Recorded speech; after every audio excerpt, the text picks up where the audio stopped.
வாழ்க வையகம், வாழ்க வளமுடன். வாழ்க்கை மலர்கள். நால்வோர் நற்சிந்தனை. ஜனவரி 28. தலைப்பு: மனிதனின் சிறப்பு. உலகில் உள்ள எல்லா தோற்றங்களிலும் எல்லா உயிர்களிலும் சிறந்த மேலான ஒரு இயக்க நிலை மனித உருவம். எல்லாம் வல்ல இறைநிலையை முழுமையாக எடுத்து காட்டும் பிரதிபலிக்கும் கண்ணாடி மனிதனே.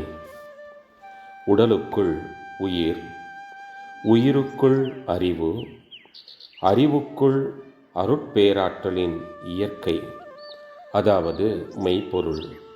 இவ்வாறு ஒன்றில் ஒன்றாக நிலை கொண்டு மனித ஒரு சிறப்பாக வியத்தகு முறையில் இயங்கிக் கொண்டிருக்கிறது.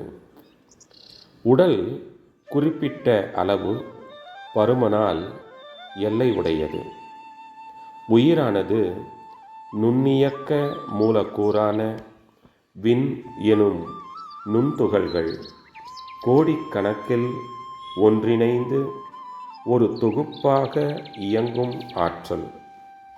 இந்த உயிரானது உடலுக்குள் சுருங்கவும் உடலுக்கு புறத்தே தக்க அளவு விரியவும் கூடியது. அறிவு என்பது உயிரை மையமாக கொண்ட மெய்ப்பொருள். உடல் மூலம் ஆற்றிய வினைகளினால் பெற்ற அனுபவம், சிந்தனை, கற்பனை இவற்றிற்கேற்ப விரிந்தும் சுருங்கியும் செயல்புரியும் ஆற்றல் உடையது. அறிவில் அடங்கியுள்ள இரகசியங்கள் எண்ணி அறிய முடியாதவை. எல்லாம் வல்ல முழுமுதற் பொருளான மெய்ப்பொருள் உயிராற்றலை மையமாக கொண்டு தனது அசைவினாலும் உணர்வினாலும் ஆற்றிய வினைப்பதிவுகள் அனைத்தும் அடக்கம் பெற்ற கருவூலம் அறிவு ஆகும்.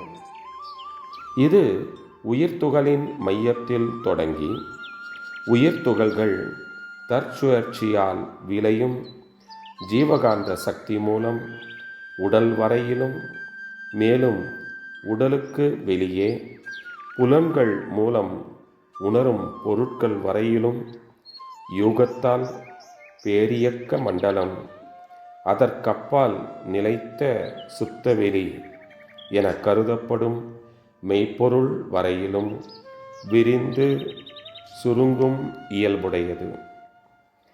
எல்லாம் வல்ல இறைநிலையே சுத்தவெளியாகவும் மெய்ப்பொருளாகவும் விண்முதல் மண் வரையிலான பஞ்சபூதங்களின் இணைப்பால் ஆகிய பேரியக்க மண்டல தோற்றங்கள் அனைத்திலும் இயக்க ஒழுங்காகவும் உயிர்களிடத்தில் புலன் உணர்வாகவும் மனிதனிடத்தில் தன் முழுமையை உணரும் பேரறிவாகவும் இருக்கிறது. இந்த 4 தத்துவங்களும் ஒன்றிணைந்த மாபெரும் வல்லமையுடைய அறிவிலும் செயலிலும் சிறந்ததோர் உருவம் மனிதன். அருட்தந்தை வாழ்க வளமுடன். தொடரும்.